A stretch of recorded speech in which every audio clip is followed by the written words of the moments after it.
Hello friends, I am Chitranjali. आज हम एक इम्पॉर्टेंट टॉपिक को समझ रहे हैं जिसका नाम है कल्पेबल होमोसाइड यानी कि आपराधिक मानववध। ये क्या होता है और ये अपने आप में एक बहुत बड़ा टॉपिक है। अगर हमने इसको एक बार समझ लिया तो आगे एग्जाम में हमारे बहुत काम आएगा। और इसको समझना इसलिए भी जरूरी है क्योंकि जनरली हम मर्डर को समझ लेते हैं और अगर हमें ये पता नहीं होता तो हम डिफरेंस नहीं कर पाते हैं। सो हम इसको समझते हैं। आफ्टर दैट हम इसी वीडियो में या नेक्स्ट वीडियो में व्हाट इज दिस मर्डर उसको भी समझेंगे, फिर इन दोनों के बीच में डिफरेंस क्या होता है उसको भी समझेंगे। सो आज हम समझ रहे हैं कि कल्पेबल होमोसाइड क्या होता है या आपराधिक मानववध क्या होता है और इसकी सबसे पहले हम एक एग्जांपल लेंगे। एग्जांपल के माध्यम से समझेंगे कि एक व्यक्ति होता है और वो सामने वाले व्यक्ति की मृत्यु कारित करने के आशय से कुछ ऐसा कार्य करता है कि सामने वाले व्यक्ति की मृत्यु हो जाए। तो वो क्या करता है कि वो एक प्लानिंग करता है और प्लानिंग में क्या करता है कि एक सड़क पर एक गड्ढा करके उसमें उसके ऊपर घास फूस पत्ते और लकड़ियां बिछा देता है।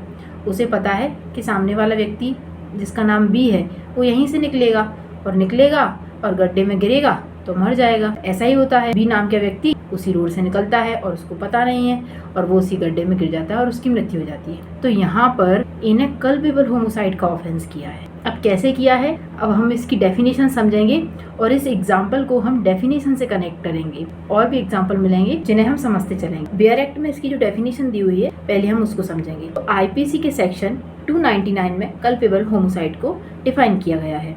सो इसमें क्या कहा गया है, जो कोई मृत्यु कारित करने के आशय से या ऐसी शारीरिक क्षति कारित करने के आशय से यानी बॉडीली इंजरी, बॉडी में कोई इंजरी कारित करने के आशय से जिससे मृत्यु हो जाना संभव है या संभाव्य है, यानी कि उस व्यक्ति की जिससे मृत्यु हो जाना संभाव्य है, वो व्यक्ति अगर उसको ऐसी बॉडीली इंजरी करेगा तो सामने वाला व्यक्ति मर भी सकता है, ये चीज संभाव्य है। या फिर वो व्यक्ति जो ये सब कर रहा है ये ज्ञान रखते हुए यानी कि उसको नॉलेज रखते हुए ये संभव है कि वह उस कार्य से उस व्यक्ति की मृत्यु कारित कर दे और कोई कार्य करके मृत्यु कारित कर देता, उसने आपराधिक मानववध का अपराध किया है। अगर हम इसके इसेंशियल एलिमेंट को देखें तो हम नोट कर सकते हैं। सबसे पहले इम्पोर्टेंट क्या है, इसमें जो पर्सन ऑफेंस कर रहा है उसका सामने वाले दूसरे व्यक्ति को मारने का इंटेंशन है। सो इंटेंशन, आशय। दूसरा, ऐसी शारीरिक क्षति करने का भी इंटेंशन है। कैसी शारीरिक क्षति,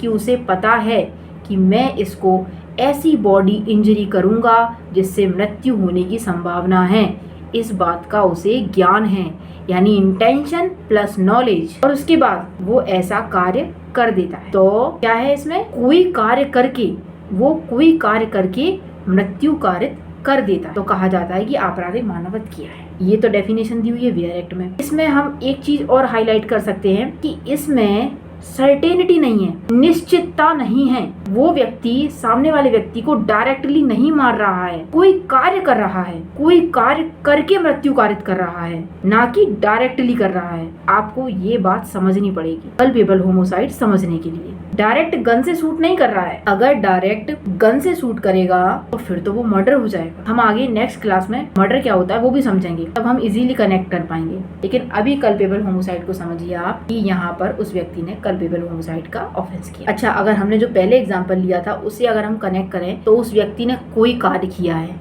कोई कार्य में क्या किया, उसने रोड पे गड्ढा खोदा और गड्ढा खोदने के बाद उसने लकड़ियां बिछाई, घास फूस बिछाई।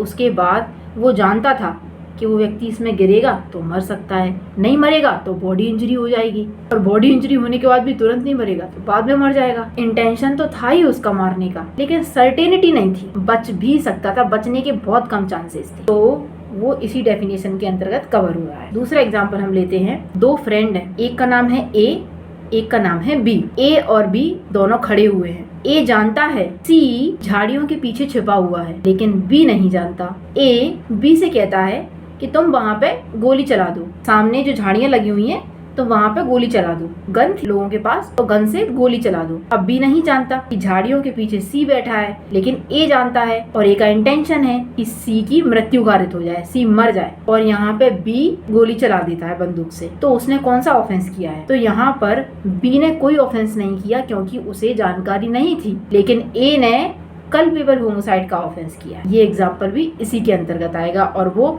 इसी सेक्शन के अंतर्गत कवर हुआ। तो यहाँ पर हमने जितने एग्जाम्पल लिए उतने सफिशिएंट है। अब हम इसके स्पष्टीकरण दिए हुए हैं इस सेक्शन में, 3 स्पष्टीकरण दिए हुए हैं, उन स्पष्टीकरण को समझेंगे और उनके माध्यम से एग्जाम्पल लेते चलेंगे। तो यहाँ पे पहला स्पष्टीकरण है वो हम पढ़ते हैं बेयर एक्ट। एक व्यक्ति किसी बीमारी से पीड़ित है, ग्रस्त है, किसी रोग, अंग विकार, उसे कोई ना कोई बॉडी इंजरी या मतलब कुछ है, किसी ना किसी बीमारी से ग्रस्त है वो व्यक्ति। अब दूसरा व्यक्ति उसको शारीरिक क्षति कारित करता है। जो व्यक्ति बीमारी से ग्रस्त है उसको दूसरा व्यक्ति शारीरिक क्षति कारित करता है, यानी बॉडीली इंजरी पहुंचाता है, कोई बॉडी में कोई इंजरी कर देता है और उस दूसरे व्यक्ति की मृत्यु त्वरित कर देता है, उसकी मृत्यु कारित करता है, ये समझा। और वो दूसरे वाले व्यक्ति की जो बीमार था उसकी मृत्यु हो जाती है और इस व्यक्ति ने उसकी मृत्यु कारित की है, ये समझा जाएगा। यानी कि इस व्यक्ति ने कल्पेबल होमोसाइड का ऑफेंस किया है, ये समझा जाए। तो आपको समझ में आया स्पष्टीकरण? नहीं आया होगा तो हम इसको एग्जाम्पल के माध्यम से समझेंगे। देखिए इसमें क्या होता है, 2 दोस्त हैं। अब एक दोस्त दूसरे दोस्त को मारना चाहता है, यानी मारने का इंटेंशन रखता है। अब उसे पता है कि मेरा जो दोस्त है बी, उसका अभी पेट का ऑपरेशन हुआ है, उसको किडनी का ऑपरेशन हुआ है या पेट का ऑपरेशन हुआ है, जो भी है, उसके पेट में कोई ना कोई इंजरी है पहले से, और अगर मैं उसके पेट में एक मुक्का मार दूंगा तो वो व्यक्ति मर जाएगा। जनरली तो मारेंगे, स्वस्थ व्यक्ति को मारेंगे तो वो नहीं मरेगा, लेकिन मैं उसे मारूंगा तो वो मर जाएगा। ये बात ए जानता है और ए बी के पेट में उसको बॉडीली इंजरी करने की आशय से कि उसको शारीरिक क्षति हो जाएगी, एक मुक्का मार देता और वो व्यक्ति मर जाता है। तो यहाँ पर ए ने कल्पेबल होमोसाइड का ऑफेंस किया है, क्योंकि उसने जानते हुए सामने वाले व्यक्ति को मारा है। उसे पता था कि सामने वाला व्यक्ति जो बी है वो किसी बीमारी से ग्रसित है, अभी उसका ऑपरेशन होके वो घर आया है और उसको शारीरिक पीड़ा है ऑलरेडी, और ये जानते हुए वो उसको वहीं पे चोट कारित कर रहा है और उससे उसकी मृत्यु हो जाती है। तो भाई इन्होंने कल्पेबल होमोसाइड का ऑफेंस किया है। स्पष्टीकरण 1 यही कहता है। और हम समझ रहे हैं स्पष्टीकरण 2 में लिखा है कि जहाँ की शारीरिक क्षति से मृत्यु कारित की गई हो, वहाँ जिस व्यक्ति ने ऐसी शारीरिक क्षति कारित की है उसने वह मृत्यु कारित की है, ये समझा जाएगा, यद्यपि उचित उपचार और कौशल पूर्ण चिकित्सा करने से वह मृत्यु रोकी जा सकती थी। ये स्पष्टीकरण भी आपको बेयर एक्ट की लैंग्वेज से समझ में नहीं आया होगा, लेकिन हम इसको एग्जाम्पल के माध्यम से बड़े अच्छे से समझ लें। सो इसमें क्या है कि एक व्यक्ति जानता है मेरा जो मित्र है उसे शुगर की बीमारी, और अगर मैं उसे शक्कर से बना हुआ, चीनी से बना हुआ कोई भी मिठाई खिलाऊंगा, ज्यादा मात्रा में खिलाऊंगा, तो उसकी मृत्यु कारित हो सकती है। और वो व्यक्ति ऐसा ही करता है, मिठाई ले आता है भर भर के और उससे बोलता है कि ये शुगर फ्री है, खा ले, और वो खा लेता है और उस एकदम उसका शुगर लेवल बहुत बढ़ जाता है, उसे पहले से शुगर था और वो मर जाता है। तो जिसने उसको मिठाई खिलाई है ना, वो ये कह के नहीं बच सकता कि अगर इसको टाइम पर हॉस्पिटल ले जाते तो ये बच सकता था, इसमें मेरी क्या गलती है, ये कह के उसको छोड़ा नहीं जाएगा। ये प्ली नहीं दे सकता वो व्यक्ति, अगर इसका टाइम पे उपचार हो जाता तो ये बच जाता, मैंने इसकी मृत्यु कारित नहीं की है, ये कह के वो बच नहीं सकता। उसने कल्पेबल होमोसाइड का ही ऑफेंस किया है, ऐसा माना जाएगा और उसको दंडित किया जाएगा। तो स्पष्टीकरण 2 यही कहता है। 3rd स्पष्टीकरण समझते हैं हम इसका क्या कहता है। उससे पहले अगर आपको कंफ्यूजन हो रहा हो कि पहला वाला स्पष्टीकरण और दूसरे वाले स्पष्टीकरण में क्या अंतर है, तो दोनों में ये अंतर है कि वो व्यक्ति वहाँ पे पहले से ही किसी रोग, किसी डिसीज से, किसी बीमारी से ग्रसित था और यहाँ पर उसे शारीरिक क्षति कारित की गई है किसी न किसी चीज से। ये चीज दोनों में अंतर करती। तीसरा इसका स्पष्टीकरण जो है वो ये कहता है, माँ के गर्भ में बच्चे की मृत्यु मानववध नहीं है, लेकिन जीवित शिशु की मृत्यु कारित करना मानववध है। यदि शिशु का कोई भाग बाहर निकल आया हो, यद्यपि उस बच्चे ने, उस शिशु ने श्वास भी ना ली हो या पूर्णता उत्पन्न भी ना हुआ हो, इस चीज से कोई फर्क नहीं पड़ेगा कि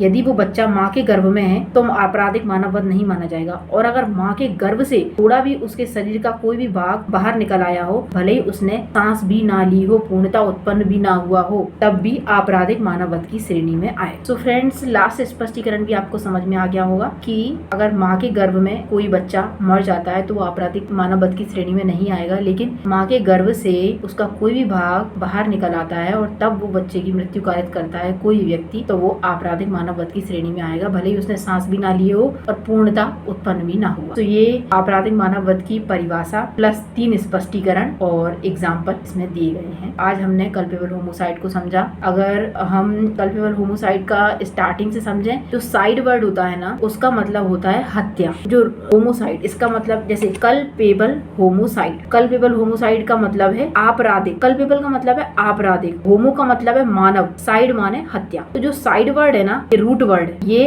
comes from Latin where it has the meaning kill, cut down. ये लैटिन वर्ड से आया है साइड, और जब भी किसी के पीछे साइड वर्ड लग जाता है ना, उसका मीनिंग हत्या ही होता है। जैसे कि जेनोसाइड, जेनोसाइड यानी नरसंहार, बहुत सारे लोगों की हत्या करना। मैट्रिसाइड, मातृ हत्या। पैट्रिसाइड, पितृ हत्या। सुसाइड, आत्महत्या। ऐसे ही होमोसाइड, मानव हत्या। तो आपराधिक मानव वध इसको बोला जाता है, इसीलिए ये लैटिन वर्ड से आया है साइड वर्ड, ये इसका रूट वर्ड है। इसकी स्टार्टिंग हमने समझ ली। और जो आपराधिक मानव वध है ना, वो उसका बड़ा रूप मर्डर है, इसीलिए कहा जाता है कल्पेबल होमोसाइड होते हैं। सारे मर्डर आपराधिक मानववध होते हैं, लेकिन सारे आपराधिक मानववध मर्डर नहीं होते। तो ये मर्डर का थोड़ा सा छोटा रूप बोलेंगे इसको, हालांकि पनिशमेंट कम नहीं है इसकी। आईपीसी के सेक्शन 304 में कल्पेबल होमोसाइड की पनिशमेंट डिफाइन की गई है, जिसमें बताया गया है कि आजीवन कारावास या 10 वर्ष का कारावास उस व्यक्ति को दिया जाएगा और फाइन भी दिया जाएगा साथ, ठीक है, जिसने आपराधिक मानववध किया है। और इसमें ये कहा गया है कि यदि उस व्यक्ति ने कोई भी कार्य इस ज्ञान के साथ मृत्यु कारित करना संभव है, कोई व्यक्ति ने कोई भी कार्य इस ज्ञान के साथ किया है कि सामने वाले की मृत्यु करना संभाव्य है, किंतु मृत्यु या ऐसी शारीरिक क्षति जिससे मृत्यु करना संभाव्य है कारित करने के आशय के बिना, यानी कि उसने विदाउट इंटेंशन किया है ऐसा, तो दोनों में से किसी भांति ये कारावास जिसकी अवधि 10 वर्ष तक की हो सकेगी या जुर्माना या दोनों से दंडित किया जाएगा अकॉर्डिंग टू सेक्शन 304 ऑफ आई। ये आईपीसी के सेक्शन 304 का पार्ट 2 सेकंड पैराग्राफ में इसकी ये पनिशमेंट दी हुई है। और जो फर्स्ट पैराग्राफ में उसमें ये कहा गया है कि जो कोई ऐसा आपराधिक मानववध जो हत्या की कोटि में नहीं आता है, कोई कार्य, यदि वह कार्य जिसके द्वारा मृत्यु कारित की गई हो, मृत्यु या ऐसी शारीरिक क्षति जिससे मृत्यु होना संभाव्य है कारित करने के आशय से किया जाए, तो आजीवन कारावास या दोनों में से किसी भांति कारावास जिसकी अवधि 10 वर्ष तक की हो सकेगी दंडित किया जाएगा और जुर्माने से भी दंडनीय होगा। आईपीसी के सेक्शन 304 के अकॉर्डिंग उस व्यक्ति को पनिश किया जाए। तो ये कल्पेबल होमोसाइड के डेफिनेशन प्लस 3 स्पष्टीकरण थे। अभी इसका आधा पार्ट और रह गया है, उसको हम नेक्स्ट वीडियो में समझेंगे, मर्डर के साथ वो भी। So thank you so much friend for watching me and listening me.